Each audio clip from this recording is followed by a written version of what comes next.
साथियों PT exam 2022 में general awareness की प्रैक्टिस हम आपको करा रहे हैं, जो हमारा 10 अंक का आने वाला है। तो आज हमारा प्रैक्टिस सेट नंबर 10, और जिन साथियों ने पिछले प्रैक्टिस सेट नहीं देखे वो जाकर देख सकते हैं, लिंक नीचे डिस्क्रिप्शन में दिया हुआ है। और जिनको पीडीएफ चाहिए वो हमारा टेलीग्राम ग्रुप ज्वाइन कर लें, उसका लिंक भी नीचे ही डिस्क्रिप्शन में दिया हुआ है। तो जो भी साथी चैनल पर नए आए हैं, साथियों चैनल को सब्सक्राइब जरूर कर लें और साथ में वीडियो को लाइक भी कर दें। तो ज़्यादा टाइम ना गवाते हुए हम शुरू करते हैं अपना आज का प्रैक्टिस सेट और देखते हैं अपना पहला क्वेश्चन क्या है।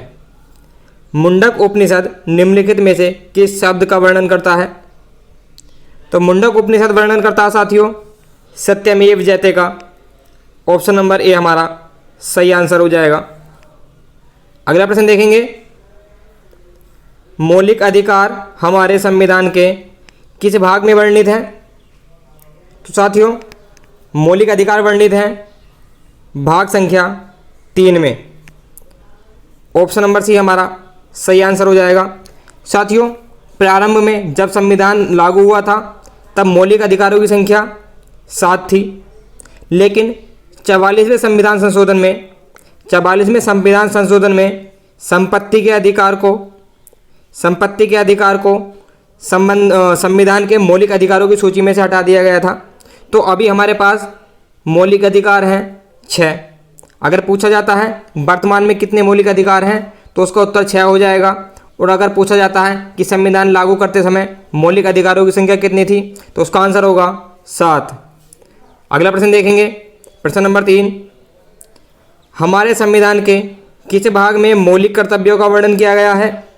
तो साथियों मौलिक कर्तव्यों का वर्णन किया गया है भाग 4A में। ऑप्शन नंबर डी हमारा सही हो जाएगा। तो साथियों अब बात करते हैं मौलिक कर्तव्यों की संख्या कितनी थी?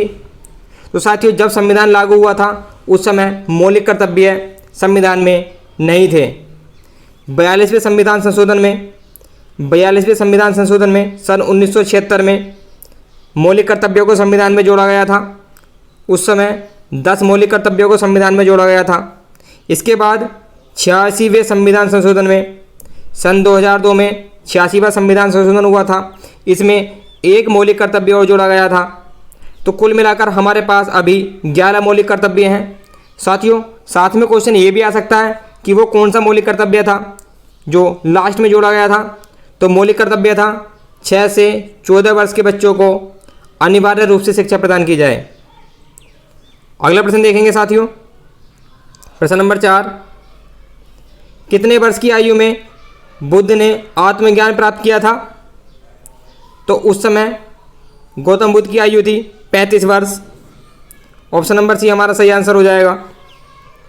अगला प्रश्न देखेंगे, क्योटो प्रोटोकॉल निम्नलिखित में से किससे संबंधित है? तो क्योटो प्रोटोकॉल संबंधित है साथियों जलवायु परिवर्तन से। ऑप्शन नंबर ए हमारा सही आंसर हो जाएगा। अगला प्रश्न देखेंगे, भारत का अटॉर्नी जनरल कौन है? तो वर्तमान में भारत के अटॉर्नी जनरल हैं के वेणुगोपाल। ऑप्शन नंबर ए हमारा सही आंसर हो जाएगा। अगला प्रश्न देखते हैं, बुद्ध का पूरा नाम क्या है? तो साथियों बुद्ध का पूरा नाम था Siddharth Gautam. Option number A हमारा सही आंसर हो जाएगा। सिद्धार्थ गौतम बुद्ध के बचपन का नाम था। अगला प्रश्न देखेंगे, चीन और भारत अनौपचारिक शिखर सम्मेलन निम्नलिखित में से किस स्थान पर किया गया है? तो इस शिखर सम्मेलन किया गया साथियों मामल्लपुरम में। ऑप्शन नंबर ए हमारा सही आंसर हो जाएगा।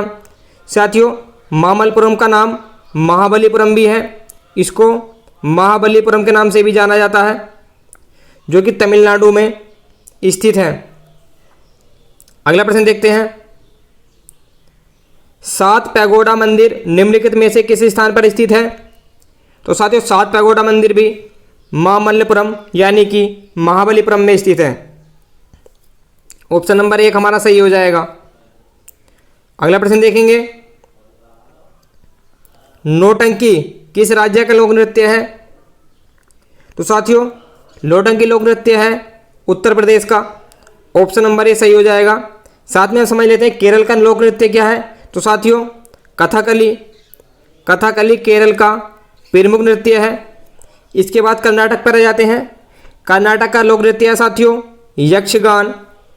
यक्षगान कर्नाटक का प्रमुख नृत्य है। आंध्र प्रदेश कुचिपुड़ी। कुचिपुड़ी आंध्र प्रदेश का प्रमुख लोक नृत्य है।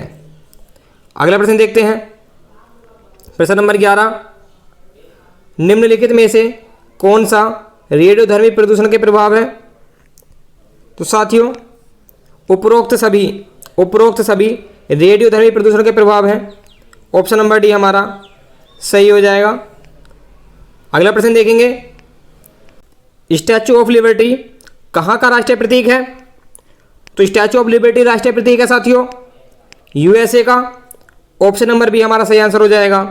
स्टैचू ऑफ लिबर्टी न्यूयॉर्क शहर में स्थित है, जिसकी ऊंचाई लगभग 151 फीट है, और अगर आधार को भी मिला दें इसके नीचे के तो इसकी लंबाई हो जाती है 305 फीट। अगला प्रश्न देखते हैं, 2022 में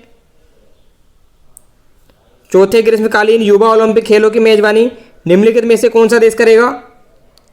तो साथियों युवा ओलंपिक खेलों की मेजबानी करेगा सेनेगल।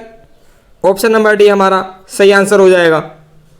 अगला प्रश्न देखेंगे, निम्नलिखित में से किस पर प्रतिरोधकता निर्भर नहीं करती है? तो प्रतिरोधकता निर्भर नहीं करती है साथियों पदार्थ के आयाम पर। ऑप्शन नंबर सी हमारा सही आंसर हो जाएगा, पदार्थ का आयाम। अगला प्रश्न देखेंगे, निम्नलिखित में से किस संवेदी अंग में ओफेलैक्टिक रिसेप्टर्स स्थित होता है? तो ओफेलैक्टिक रिसेप्टर्स किस अंग में स्थित होता है? तो वो अंग है साथियों नाक। ऑप्शन नंबर डी हमारा सही आंसर हो जाएगा। अगला प्रश्न देखेंगे, वह अंग जो आवाज़ के लिए सहायक होता है के रूप में जाना जाता है, तो कौन सा अंग आवाज़ के रूप में सहायक होता है? तो वो अंग है साथियों जीभ। ऑप्शन नंबर बी हमारा सही आंसर हो जाएगा। अगला प्रश्न देखते हैं, भारतीय संविधान की प्रस्तावना में निम्नलिखित में से कौन सा शब्द मौजूद नहीं है? तो भारतीय संविधान की प्रस्तावना में विविधता शब्द मौजूद नहीं है। ऑप्शन नंबर डी हमारा सही आंसर हो जाएगा। अगला प्रश्न देखेंगे, धर्म जाति लिंग जाति के आधार पर निम्नलिखित में से कौन सा अनुच्छेद भेदभाव को रोकता है? तो वह अनुच्छेद है साथियों अनुच्छेद 15 आर्टिकल 15। ऑप्शन नंबर ए हमारा सही हो जाएगा। अगला प्रश्न देखेंगे, कार्टेल है।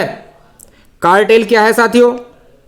तो ये उत्पादकों का एक समूह जो अपने हितों की रक्षा के लिए साथ मिलकर काम करते हैं, उसको कार्टेल कहते हैं। ऑप्शन नंबर डी हमारा सही आंसर हो जाएगा। अगला प्रश्न देखेंगे, निम्नलिखित में से कौन सा एल्यूमिनियम का अयस्क नहीं है? तो एल्यूमिनियम का अयस्क नहीं है साथियों, वो है चाकोसाइट। ऑप्शन नंबर डी हमारा सही आंसर हो जाएगा। तो साथियों ये थे हमारे 20 बहुत ही महत्वपूर्ण प्रश्न। तो जो भी साथी चैनल पर नए हैं, चैनल को साथियों सब्सक्राइब जरूर कर दें, और अगर वीडियो अच्छी लगी हो, क्वेश्चन इंपॉर्टेंट लगे हो, तो साथियों वीडियो को लाइक भी कर दें। जय हिंद साथियों।